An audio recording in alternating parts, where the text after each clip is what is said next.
Hi and welcome to one of the University of Queensland's courses here on edX. My name is Shannon, and before we start, let's go through a few things that will help you navigate your way through the course. When you start a course, you will automatically be taken here to the course info page. This section is where all of the latest course announcements and updates will be. You may find links to useful documents here, such as the course syllabus. Along the top are some useful tabs which will help you throughout your course. These are fairly self-explanatory, so I'll let you explore these in your own time. So, when you're ready to get started, click here on the Courseware tab. This page is where you can see all of the parts of the course. edX courses have a hierarchical structure composed of sections, subsections, and units, but they may use different names for these. For example, the sections often represent a week of work, so the sections may be called weeks. On the side panel, you can see these and they are displayed in blue writing. To start, you must move into your first section of the course. Once you click this first section, you will see the subsections in this first section. The subsections are in black writing. Let's start this first subsection and see what it involves. So here is where it gets a little more complicated.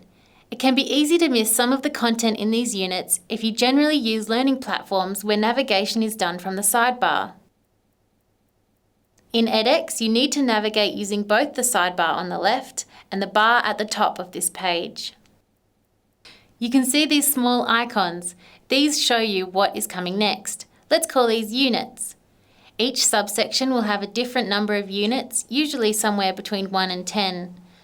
Once you've gone through the content on this page, use the top navigation bar to work your way through the next unit. You can then either use the right and left arrows to make your way through the units or click directly onto the icon. Videos are quite common in edX courses, and it's really useful to know what the various buttons mean. Clearly, we have the play/pause button, the time-lapse and time-to-go display, and you may have a speed button so you can speed up the video or slow it down. This is the mute and volume adjuster, and next to it the full screen button.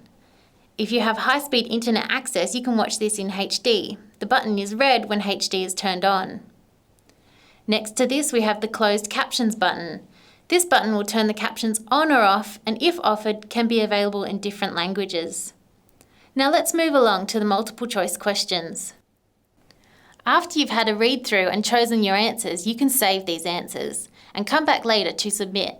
Or if you want to submit your answer and check if it's right, then press check. Depending on the course, you may have multiple attempts to check and submit your answer. So once you've finished the units along the top, you then move down to the next subsection. This blue clock on this subsection down here means that this is a graded assessment.